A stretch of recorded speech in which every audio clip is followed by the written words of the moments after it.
تیسرا پہلو آپ کی زندگی کا وہ تدریسی پہلو ہے. آپ کی غالب پہچان تدریس تھی. آپ انتہائی کمال کے مدرس تھے اور انتہائی پائے کے مدرس تھے آپ, اور خوبصورت طریقہ تدریس تھا آپ کا, اور بڑی مہارت تھی آپ کو تدریس کے اوپر. میں نے میرے جیسا نکمہ طالب علم جب استاد محترم رحمۃ اللہ تعالی علیہ تدریس کرتے تھے, سبق پڑھاتے تھے, تو میرے جیسے طالب علم کو تو تدریس کے دوران ہی سبق یاد ہو جایا کرتا تھا.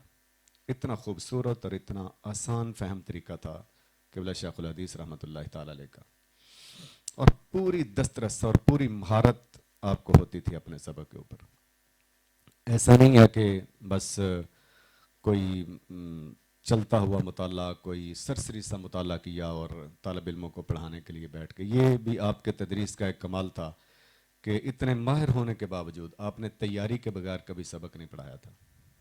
ہمیشہ تیاری کرتے تھے اپنے سبق کی. جتنے سبق آپ نے صبح پڑھانے ہیں ان سارے اسباق کی بھرپور تیاری آپ رات کو کرتے تھے, اور کبھی کسی مصروفیت کی وجہ سے, یہ بھی خوبصورت پہلو تھا آپ کی زندگی کا کہ کبھی کسی مصروفیت کے بنا پر آپ کو تیاری کا موقع نہ ملا تو آپ صبح کہہ دیتے تھے ہمیں کہ بیٹا آج میں نے سبق کی تیاری نہیں کی ہے, لہٰذا یہ سبق ہم کل پڑھیں گے.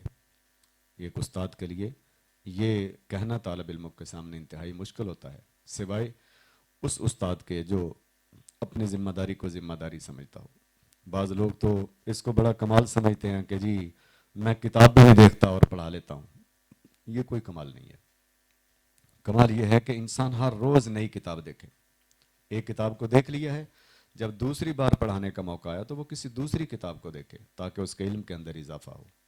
دوسری مکمل ہو گئی تو تیسرے شاگرد کو یا تیسرے بیچ کو پڑھاتے ہوئے وہ تیسری کتاب کو دیکھے. تو استاد محترم رحمۃ اللہ تعالی علیہ کی یہ عادت رہی ہے کہ آپ ہمیشہ پڑھانے سے پہلے اپنے سبق کی تیاری اور اس سبق کو مینیج کرتے تھے اور اس کو منظم کرتے تھے. اور اس کے ساتھ ساتھ میں یہ بھی عرض کرتا چلوں کہ آپ کا میتھڈ, ٹیچنگ میتھڈ بڑا واضح, آسان فہم اور انتہائی خوبصورت تھا. ایل ایل بی کرتے ہوئے اور ایم فل کرتے ہوئے مجھے کالج اور یونیورسٹی کے ایم فل اور پی ایچ ڈی, بلکہ بعض دفعہ تو ڈبل پی ایچ ڈی اساتذہ سے پڑھنے کا موقع ملا. لیکن جتنا خوبصورت تدریس کا انداز قبلہ شیخ الحدیث رحمۃ اللہ تعالی علیہ کا تھا, ہم نے کالجوں اور یونیورسٹیوں کے اندر بھی اتنا خوبصورت ٹیچنگ میتھڈ ان ٹیچرز کا نہیں دیکھا ہے. بلکہ بعض اوقات تو ہمیں حیرت ہوتی ہے کہ پتہ نہیں اس بندے کو ٹیچر کس نے لگا دیا ہے. بہرحال علم ہونا بالکل اور چیز ہے, اور علم کو آگے منتقل کرنے کی مہارت ہونا یہ بالکل اور چیز ہے. اگر کوئی پڑھا نہیں سکتا تو اس کا مطلب یہ نہیں ہے کہ وہ عالم نہیں ہے. بس میں اس حوالے سے بات کر رہا ہوں کہ قبلہ شیخ الحدیث رحمۃ اللہ تعالی علیہ انتہائی چوٹی کے مدرس ہی نہیں تھے, بلکہ آپ کا ٹیچنگ میتھڈ بھی بڑا خوبصورت, آسان, سلیس اور عام فہم انداز تھا آپ کا, اور بڑی بلند آواز کے ساتھ آپ سبق پڑھاتے تھے. جب آپ سبق پڑھاتے تو پورے مدرسے کے اندر ایک گونج پڑ جاتی تھی اور پتہ چلتا تھا کہ استاد محترم رحمۃ اللہ تعالی علیہ سبق پڑھا رہے ہیں. یہ تیسرا پہلو تھا شیخ الحدیث رحمۃ اللہ تعالی علیہ کی زندگی کا. شیخ الحدیث رحمۃ اللہ تعالی علیہ کی زندگی کا چوتھا پہلو وہ آپ کی ذمہ داری کا پہلو ہے.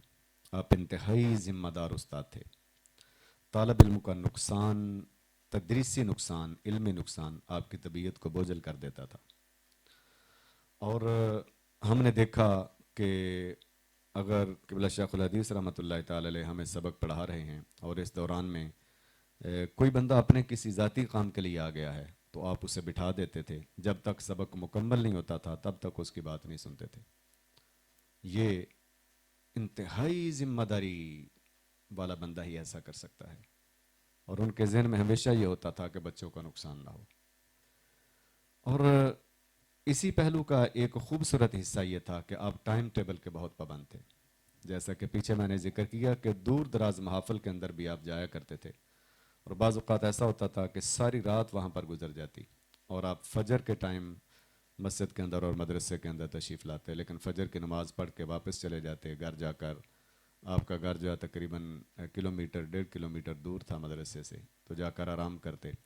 لیکن ہمارا یہ خیال ہوتا تھا کہ آج چونکہ استاد محترم لیٹ آئے ہیں اس لیے شاید آج کلاس کے اندر بھی لیٹ آئیں، لیکن ہم حیران ہو جاتے کہ اگر 7 بجے کا ٹائم ہے تو ایگزیکٹ 7 بجے استاد محترم رحمۃ اللہ تعالی علیہ اپنی مسند پر تشریف فرما ہوتے تھے۔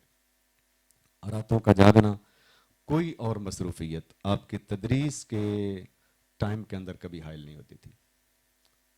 اور اسی ذمہ داری کا ایک خوبصورت انداز یہ بھی تھا کہ چھٹی کرنا اور چھٹی کو برداشت کرنا یہ آپ کی طبیعت پر بہت بوجھل تھا۔ نہ آپ خود چھٹی کرتے تھے اور نہ طالب علموں کی چھٹی کو برداشت کرتے تھے۔